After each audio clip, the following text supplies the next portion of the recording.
कर दिया गया है जी। तो क्या कारण रहेगी आपको निलंबित कर दिया गया है? निलंबन का कारण तो मुझे भी अभी तक नहीं बताया गया। तो आप इसमें किसको दोषी मान रहे हो? ये निलंबन जिस अवधि में हुआ है ये फरवरी का है। उस समय हमारे खंड शिक्षा अधिकारी हमारे विद्यालय में आए थे जांच के, और उस समय मैं CCL पे थी। मेन शिकायत हमारे हेडमास्टर की थी, वो आते नहीं हैं, और जब आते हैं मनमाने तरीके से साइन, मेडिकल पे चल रहे हैं, मेडिकल का उनका ऐसे ही चल ही रहा है, फिर मनमाने तरीके से आते हैं, साइन करते हैं। और उन्होंने क्या रिपोर्ट लगाई मुझे भी नहीं पता जी। और क्या कहते हैं, कब से नहीं आ रहे समथिंग?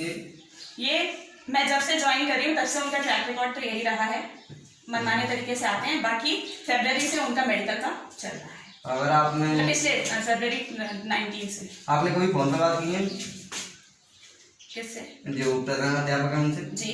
क्या बोलते हैं आने के लिए? आने के लिए उनका ऐसे ही चलता ही है, मतलब वो हर जगह उनकी हिस्ट्री यही रही है। यहाँ पर करीब कितने बच्चे हैं? अभी इस टाइम अभी मैंने 35 है। अच्छा, और पुस्तक बच्चे हुए नहीं, अभी इस सेशन में भी नहीं है।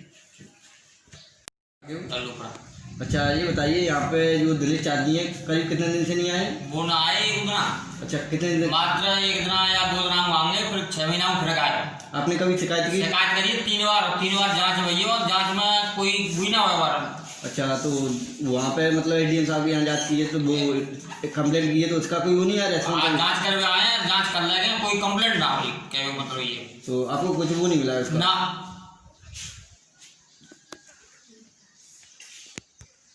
किस पद पर? विद्यालय शिक्षा मंत्री की पद पर कार्यरत हूँ।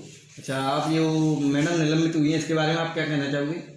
जो मैडम को निलंबित किया है उसकी कारण तो हमारी समझ में नहीं आया, क्यों कैसे किया, और मेरा मानदेय अवरुद्ध भी किया है ये उसमें जो भी शिकायतें थी खंड जो उसको हमारे प्रधानाचार्य दिनेश सर उनकी थी, उसमें हमने फोन के द्वारा और रिटर्न में भी खंड शिक्षा अधिकारी महोदय से कई बार अनुरोध किया कि भाई ये टर्म चल रहा है, ये महीने में 2 दिन आते हैं, 3 दिन आते हैं, 15 दिन बाद आके साइन करते हैं, इससे कुछ लगाम लगाई जाए, और विद्यालय की व्यवस्था खराब हो रही है।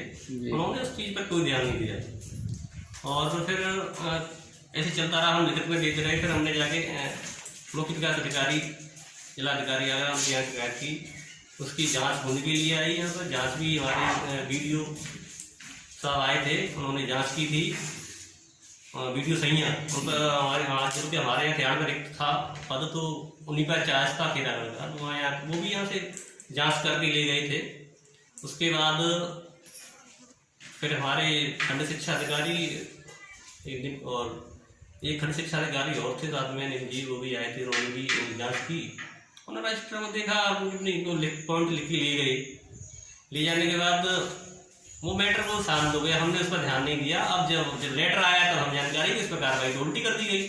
जिस व्यक्ति को होना था कार्रवाई इस पर नहीं की गई। वो क्या, जब से मैं आया हूँ मैंने उसको महीने में 2 बार 3 बार आए, हमने तो कई बार समझाया कि आप विद्यालय कंटिन्यू से आइए, वो नहीं समझे। और वो फरवरी 19 से 20 फरवरी 19 से मेडिकल में चले गए, और मेडिकल से लौट के नहीं आए। उन्होंने आज तक विद्यालय के अंदर फिटनेस सर्टिफिकेट जमा नहीं किया।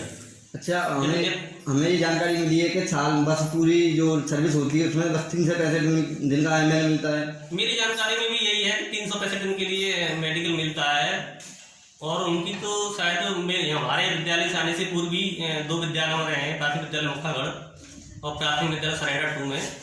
और मुक्तागढ़ के अंदर भी उनकी CCL मतलब मेडिकल में है, और उसमें भी रहे हैं। तो मैंने उनसे खंड शिक्षा से बात की थी, उन्होंने बताया, मैं कहा था कि भाई जब ये CCL जो मेडिकल पर वहाँ रह चुके हैं 2 बार, तो यहाँ भी ये 1.5 साल रह लिए, तो बताइए इनको कितने साल की मेडिकल मिलेंगी। तो उन्होंने उसका कोई जवाब नहीं दिया। अच्छा, हमने यहाँ पे उन्होंने मेरे से यही कहा था सेटलमेंट कर लीजिए उनसे। तो मैंने सेटलमेंट कैसे करना है भाई, मेरी समझ में सेटलमेंट आता नहीं है। जो बंदा आता ही नहीं है, क्या सेटलमेंट करना है? आप सहयोग करिए, हम क्या सहयोग करें उनको?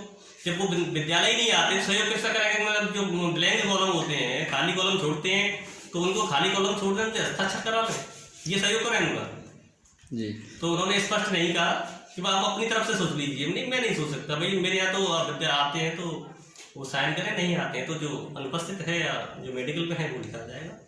अच्छा, मैंने यहाँ आके देखा कि ADM साहब का आपने रजिस्टर भी सीन कराया है। हाँ, वो 2 तारीख की बात थी, 2 दिसंबर की बात थी। विद्यालय में मैं बैठा हुआ था और वो आए और उन्होंने रजिस्टर को साइन करने के लिए उठाया जी। फिर रजिस्टर खोला जी। भी, फिर उनके दिमाग में क्या आया, रजिस्टरों को लेके गेट से भागने लगे जी।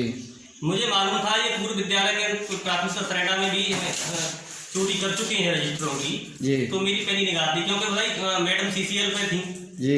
विद्यालय में, वो मेडिकल पे थे जी। विद्यालय में मैं ही अकेला था जी। अगर चोरी और वो रजिस्टर गायब हो जाती तो उसकी सारी जिम्मेदारी मेरी थी।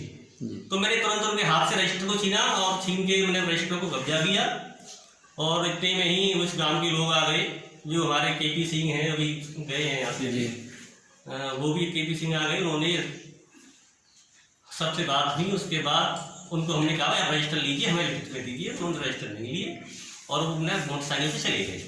फिर हमने सोचा चलो मैंने फिर हम भी खंड से आ गए उप जिलाधिकारी किराड़ जी के यहाँ, तो उन्होंने गए, उन्होंने हमने शिकायत रिटर्न में दी, उन्होंने आकर हमने अपने रजिस्टर को चेक किया और रजिस्टर को सील किया। उन्होंने कार्रवाई के लिए भेजा होगा उस अधिकारियों के लिए, उसमें क्या कार्रवाई है उसकी मुझे कुछ जानकारी। अच्छा, आप ये मैडम के बहाल होने के लिए क्या कहना चाहोगे? मैडम बहाल हो सकती है या नहीं हो सकती है? मैडम की जो गलती नहीं है, हम कह रहे हैं जांच के लिए हम तैयार हैं। आप 14 दिन हो गए और हमारे पास कोई जांच अधिकारी नहीं आया। तो जब उस लेटर में साफ लिखा हुआ है कि खंड शिक्षा अधिकारी जगदीश वर्मा जी उनको जो